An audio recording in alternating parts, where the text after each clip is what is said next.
여러분 안녕하십니까? 포항 MBC 뉴스투데이입니다.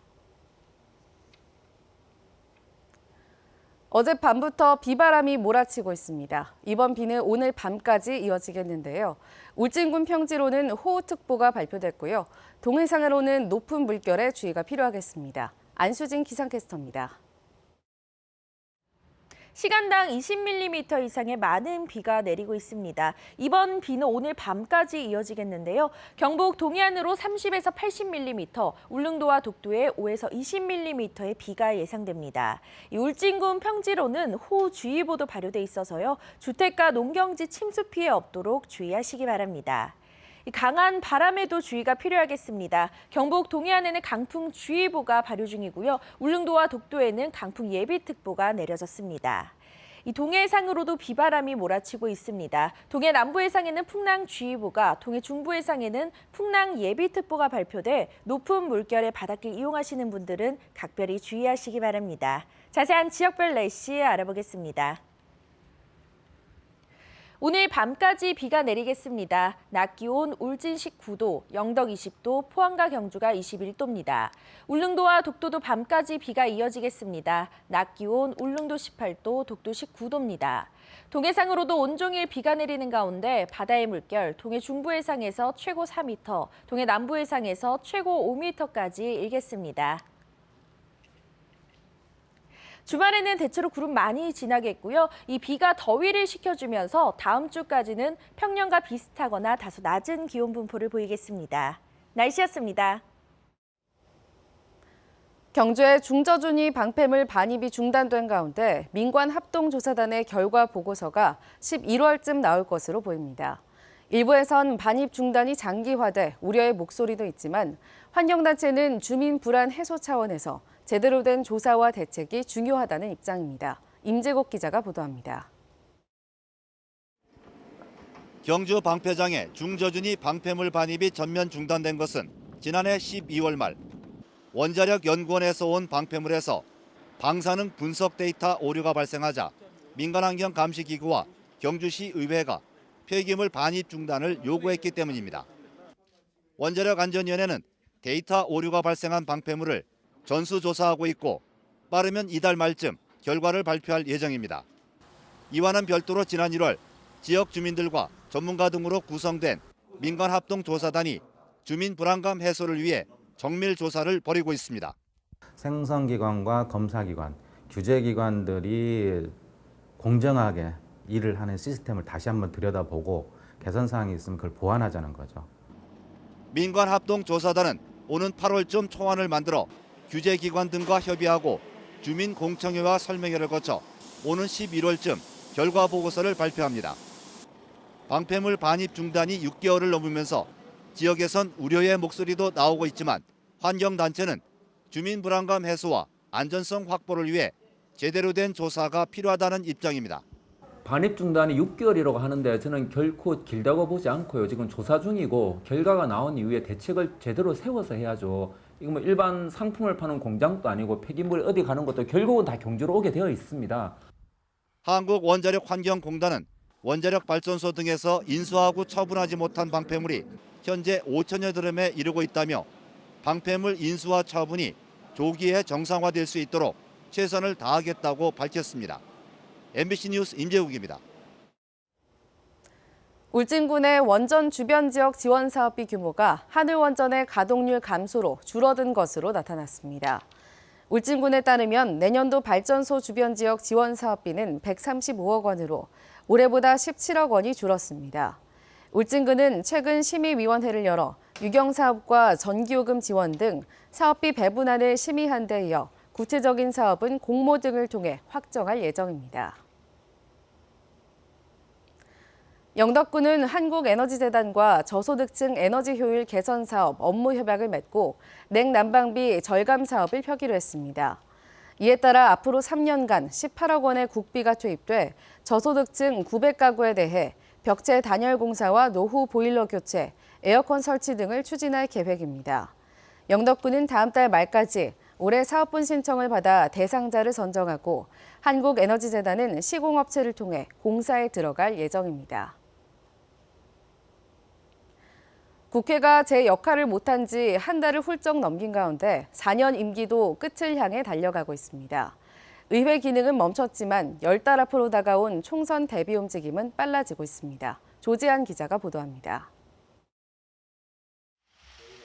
더불어민주당은 지난달 초 총선 공천 규정을 발표한 데 이어 대구, 달성 등 공석인 지역위원장 공모에 들어갔습니다.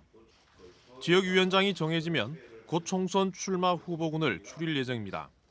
대구시당은 지명도가 낮은 후보가 많다며 후보를 빨리 확정해 줄 것을 중앙당에 요청했습니다. 대구는 선거를 치르려고 하면 민주당 지지도 플러스 개인기가 있어야 되기 때문에 그걸 적어도 2-3달 가지고는 안 된다. 후보자를 좀 조기에 선정해서 그 후보자들이 정말 힘을 받고 당원들이 하나로 뭉쳐서 자유한국당 역시 장외투쟁을 끝내고 비어있는 당협위원장을 조만간 임명하는 등 조직 정비에 나설 것으로 보입니다. 총선 판도의 주요 변수로 꼽히는 거물급의 움직임도 바빠지고 있습니다. 행안부 장관을 끝낸 김부겸 의원은 지난 한 달간 동별 의정 보고회를 가지며 주민과의 접촉을 넓히고 있습니다. 김병준 한국당 전 비대위원장 역시 2달 만에 국내에 들어와 영남대 특강으로 활동을 시작하면서 지역 출마 가능성이 점쳐지고 있습니다. 보수 통합의 핵심 축으로 꼽히는 유승민 의원은 한국당과 통합은 없다며 동구을 출마 의사를 분명히 밝히고 있습니다. 보수 통합 없이 지금의 구도가 이어진다면 동구을과 달서구 병 등 현역 의원 맞대결이 불가피한 상황입니다. 보수의 대통합을 이룬다면 지금 현재 현 정부 여러 가지 실정들에 관해서 내년 총선과 심판하는 그런 선거가 될 텐데 조금은 지켜봐야 되지 않냐 이런 생각이 있습니다. 국회가 양보 없는 기싸움으로 공회전이 길어지고 있지만 총선 밥그릇을 챙기기 위한 움직임은 바쁘게 움직이고 있습니다. MBC 뉴스 조지안입니다. 내년부터는 유람선을 포함한 국내 여객선에 유아용 구명조끼를 반드시 비치해야 합니다. 해양수산부는 여객선 안전을 강화하기 위해 여객 정원의 2.5% 이상 비율로 유아용 구명조끼를 비치하도록 선박 구명설비 기준 개정안을 최근 고시했습니다. 현재 여객선에는 성인과 어린이용 구명조끼만 있어 유아가 입을 경우 벗겨지는 문제가 발생했는데 몸무게 15kg 미만과 키 100cm 미만 유아의 신체에 맞는 구명조끼도 반드시 갖춰야 합니다. 박명재 국회의원이 울릉도의 렌터카 수급 조절이 가능하도록 하는 법안을 대표 발의했습니다. 울릉군의 렌터카 등록 차량은 2017년 10개 업체 207대에서 지난해에는 13개 업체 251대로 늘었고 올해는 17개 업체 365대로 급증해 여객선이 입출항하는 도동항과 저동항의 교통 정체와 주민들의 이동 불편이 심각한 상황입니다. 이에 따라 박 의원은 제주도처럼 자체 수급 조절이 가능하도록 시도지사가 렌터카 등록을 3년 내에서 제한할 수 있는 내용의 여객 자동차 운수사업법 일부 개정안을 대표 발의했습니다. 안동댐에 위치한 외가리 서식지에선 몇 년째 외가리 집단 폐사가 이어지고 있습니다. 상류에 폐광산과 재련소가 있어서 혹시 중금속 오염이 이 폐사의 원인은 아닌지 주민들의 관심이 높은 상황인데요. 환경부가 정밀 조사를 통해 연말까지 결과를 내놓기로 했습니다. 홍석준 기자입니다.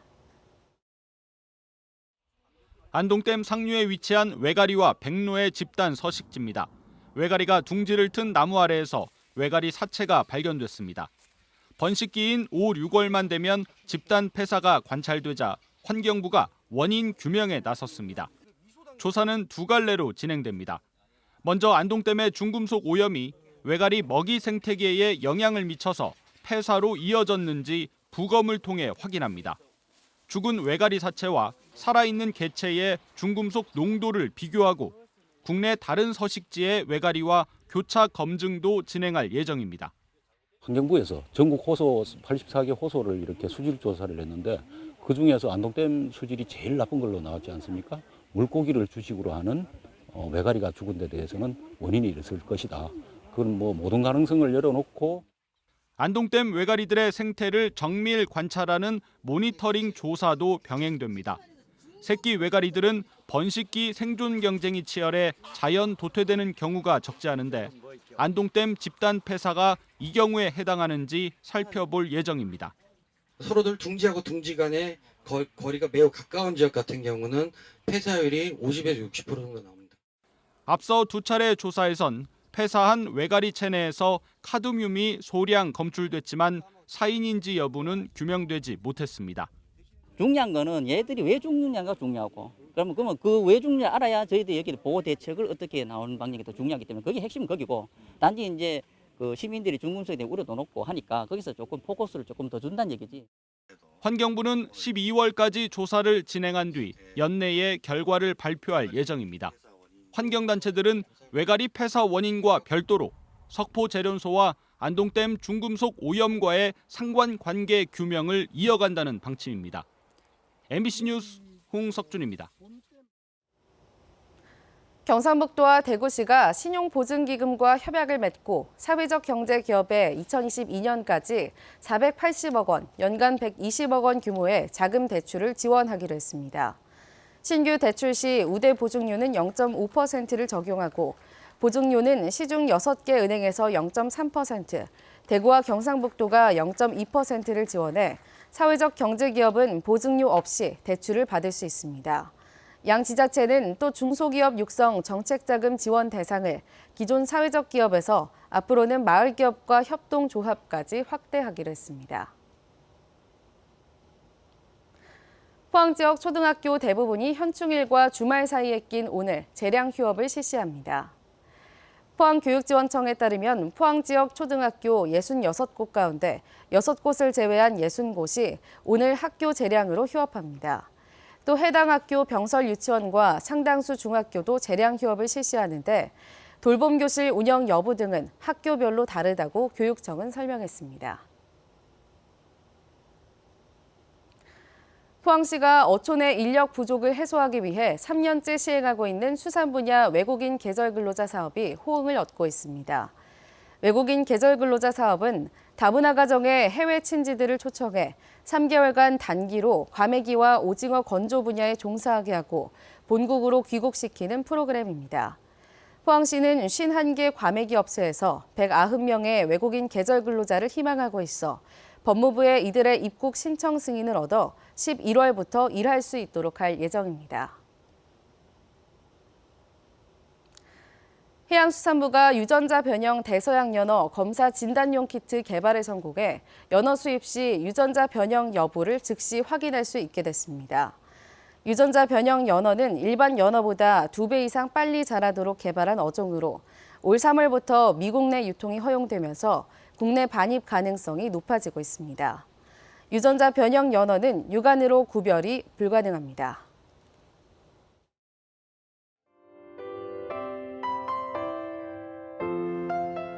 시간당 20mm 이상의 많은 비가 내리고 있습니다. 이번 비는 오늘 밤까지 이어지겠는데요. 경북 동해안으로 30에서 80mm, 울릉도와 독도에 5에서 20mm의 비가 예상됩니다.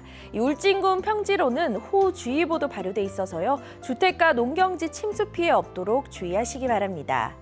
강한 바람에도 주의가 필요하겠습니다. 경북 동해안에는 강풍주의보가 발효 중이고요. 울릉도와 독도에는 강풍 예비특보가 내려졌습니다. 이 동해 해상으로도 비바람이 몰아치고 있습니다. 동해 남부 해상에는 풍랑주의보가, 동해 중부 해상에는 풍랑 예비특보가 발표돼 높은 물결의 바닷길 이용하시는 분들은 각별히 주의하시기 바랍니다. 자세한 지역별 날씨 알아보겠습니다. 오늘 밤까지 비가 내리겠습니다. 낮 기온 울진 19도, 영덕 20도, 포항과 경주가 21도입니다. 울릉도와 독도도 밤까지 비가 이어지겠습니다. 낮 기온 울릉도 18도, 독도 19도입니다. 동해상으로도 온종일 비가 내리는 가운데 바다의 물결 동해 중부 해상에서 최고 4m, 동해 남부 해상에서 최고 5m까지 일겠습니다. 주말에는 대체로 구름 많이 지나겠고요. 이 비가 더위를 식혀주면서 다음 주까지는 평년과 비슷하거나 다소 낮은 기온 분포를 보이겠습니다. 날씨였습니다. 이상으로 포항 MBC 뉴스투데이를 마칩니다. 여러분 고맙습니다.